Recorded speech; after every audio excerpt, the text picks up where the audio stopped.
Dakwah Nabi Isa terus berlanjut, dengan dikuatkan oleh mukjizat-mukjizatnya membuat kaumnya memuliakannya.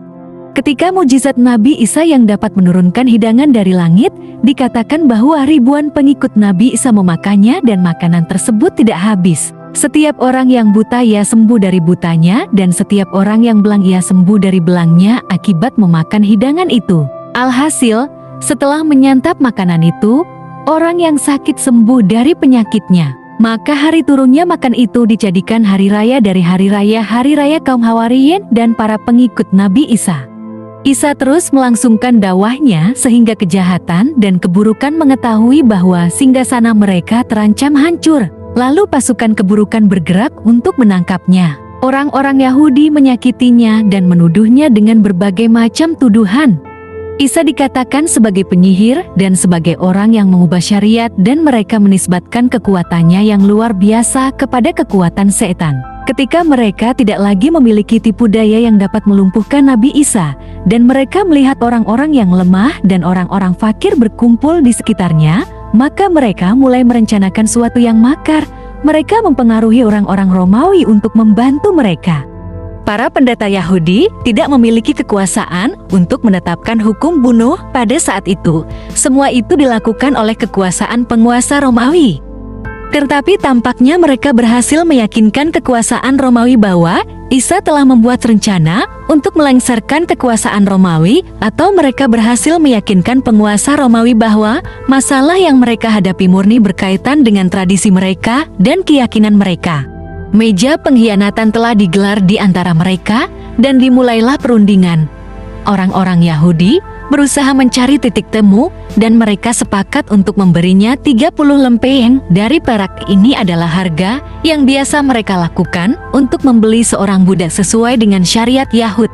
Mula-mula pemerintahan Romawi tidak turut campur karena menganggap bahwa perselisihan-perselisihan antara orang-orang Yahudi adalah perselisihan yang terjadi demi memperebutkan kepentingan sesama mereka.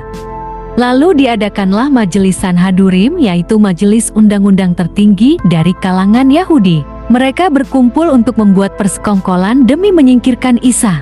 Persekongkolan itu mengambil bentuk yang baru. Ketika orang-orang Yahudi tidak mampu memerangi Nabi Isa, mereka berpikir untuk membunuhnya. Mulailah para ketua pendeta Yahudi bermusyawarah untuk membuat suatu kesimpulan tentang cara yang mereka lakukan untuk menangkap Nabi Isa yang tidak menimbulkan kegaduhan di tengah-tengah masyarakat. Ketika para kepala Yahudi bermusyawarah, maka salah seorang dari murid Al-Masih yang 12 pergi kepada mereka, yaitu Yahuda Iskariot. Ia berkata kepada mereka, "Apa yang kalian berikan jika aku berhasil menyerahkannya kepada kalian?"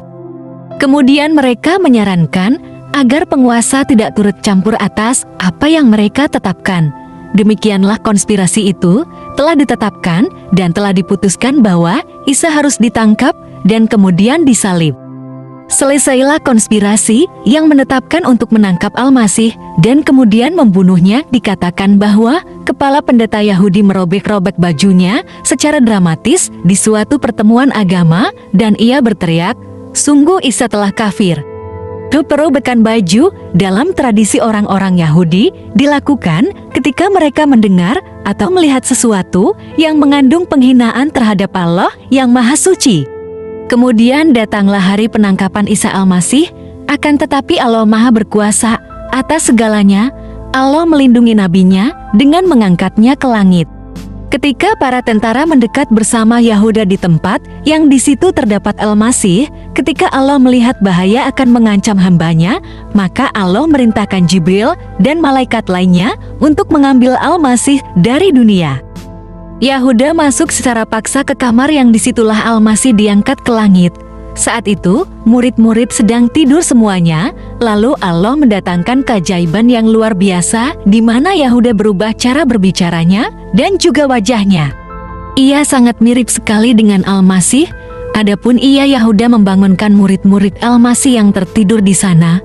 Lalu ia mencari-cari di mana si guru atau Al-Masih berada, karena wajah Yahuda sudah Allah ubah seperti Nabi Isa Al-Masih, sehingga murid-murid yang lain keheranan.